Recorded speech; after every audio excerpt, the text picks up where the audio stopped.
When it comes to Japanese RPGs, the Dragon Quest series is one of the heavy hitters for the genre. The series has been around since 1986 and is still going strong to this very day. Today's review though, we're going to go sideways a little bit and cover a spin-off in the Dragon Quest series with Dragon Quest Swords, the Masked Queen and the Tower of Mirrors for the Nintendo Wii. This game plays differently to the main series by having its gameplay in first person, and in the style of an on-rail shooter, though instead of a gun, you have a sword and shield, and for stages, you don't move automatically, allowing you to move forward and backwards along the set path at your own leisure. This isn't Dragon Quest's first rodeo when it comes to an on-rails action game, as they had dabbled in the idea with the release of Kenshin Dragon Quest, a plug-and-play game that plugged directly into the TV as opposed to a separate console. Interestingly enough, series composer Koichi Sugiyama did not compose the music for this game, but is credited as a co-composer as some of the music he's composed was rearranged for the game. The music was handled by the talented Manami Matsumae, who is best known for composing the music for the original Mega Man in 1987.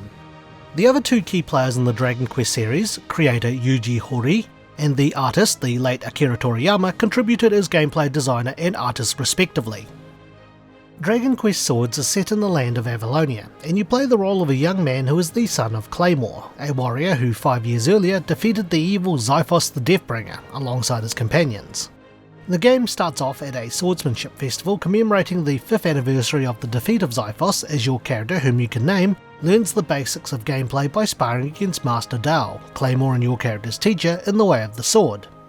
After proving yourself, you're tasked with undertaking the Walk of the Worthy the following day on your 16th birthday, where you journey through to the end of Caliburn Cave to prove your worth and enter adulthood.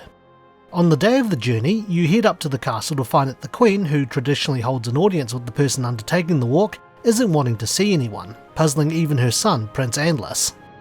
After the minister sends you on your way to Caliburn Cave, your adventure into adulthood begins, and unknown to you, dark forces are at play, and it's up to you and the allies you make along the way in your journey to strike, stab and waggle your way to victory against classic enemies from the Dragon Quest series in order to defeat the forces of evil.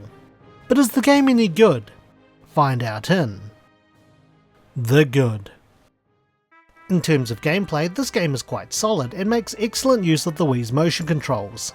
As you make your way around fighting enemies, you can make slashing and stabbing motions with the Wiimote in order to defeat them.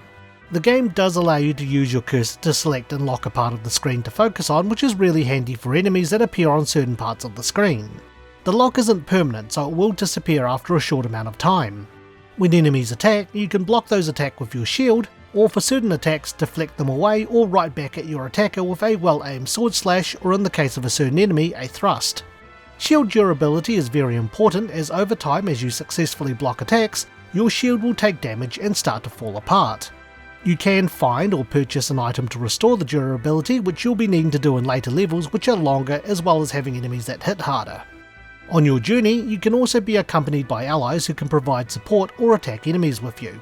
How they behave can be adjusted, and you can command them manually to cast spells.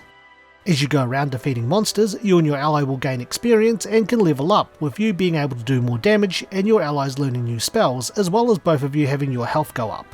While your allies have MP, which goes up as they level up, the hero can't use spells, instead learning powerful sword skills called Master Strokes.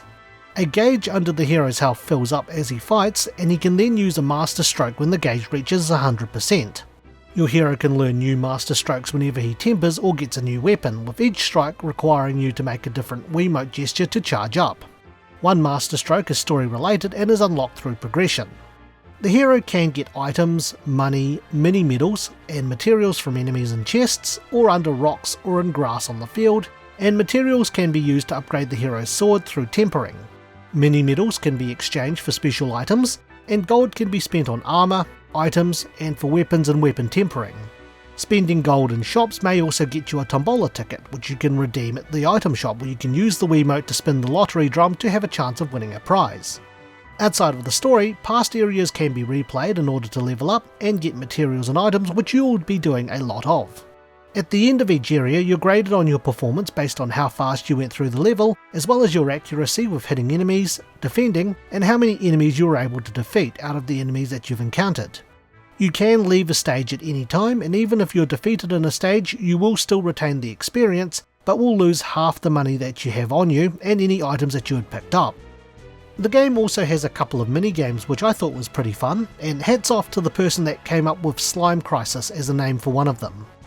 I really liked this game's gameplay, and it's done a good job of mixing elements of an on-rail shooter with an RPG. The game's story I think was handled quite well, and this is supported with its localization and its dubbing. I always liked the charm of the Dragon Quest localizations, and you can tell with the amount of care they've put into this game. While Japanese and English names are different, all of the key characters from Dragon Quest swords and a majority of the locations in the localization are named after different types of swords, with one of your allies, Florette, offering to give the hero a nickname conveniently following the same naming scheme. The game's story has you trying to initially find out what's happened to the Queen, and has you visiting various locations to piece the mystery together. The storytelling is very reminiscent of a typical Dragon Quest game, complete with its twists and turns.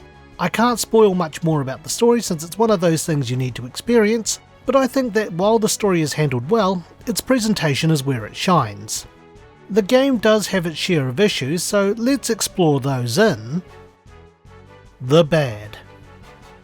While I've said that the story and gameplay is good, the game unfortunately is a bit on the short side. Dragon Quest typically has the hero explore the world and sometimes even beyond in their adventures, and this game does it on a smaller scale. The events of the game mostly take place in Avalonia, and not a lot is mentioned of the outside world around it, if at all. The game does also have some additional bosses for you to fight once you've beaten the main story, but you find them in a location in town, and I think having places you can visit outside of Avalonia to find and fight them could have worked well and made the game a little bit longer, and add some more replay value to it. To fight some of these additional bosses, your hero needs to have a certain amount of renown. This is obtained through completing stages and further encourages replaying them to meet the criteria. The better your ranking on the stage, the more renown you'll get, and you'll get some bonuses as it goes up as an incentive for you to continually play stages over and over. Some of the levels do offer branching paths, but I find that a lot of them end up at dead ends, forcing you back to the fork and making you pick the other path. The game should follow the example of one of the stages and at the very least have the path end up back on the main path, thus giving you the illusion of choice, or to be more ambitious, branch the story out and have paths leading to different bosses and even areas, which would definitely add more to the replayability. As I said before, the story and the gameplay is good, but I felt that the game was too short and the branching paths didn't really matter. Another issue I've had is I found that the game doesn't seem to register some of the motions correctly. I've recorded this off original hardware and using two different Wiimotes, as well as making sure the calibration's right and the sensor bar's sensitivity is fine, but sometimes a diagonal slash doesn't register as one, as the game may do a horizontal slash or even a vertical one. This was a minor annoyance, as one of the things you're graded on is how many monsters you defeat, and if you take too long, monsters will escape. It's also an issue in situations where you need to deflect attacks back to an enemy, with it either not working or deflecting in a different direction. Overall though, the game was mostly responsive, but this issue did happen frequently enough to, as I mentioned before, be a minor annoyance. Other than that, I don't have much else to complain about here, so let's wrap things up with the opinion. Dragon Quest Swords I think was a pretty fun game with a good concept. The Wii is perfect for on-rail shooters, or in this case, an on-rail slasher, and the gameplay is a testament to that. The Dragon Quest charm is still there, and I think the game's localization and dubbing really helps set the atmosphere of the game, but the game overall is quite short, and there will be times where you'll get annoyed with the motion sensing of the sword strikes.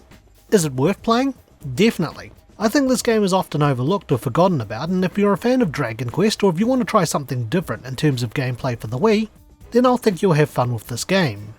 So with that, it's time for my rating.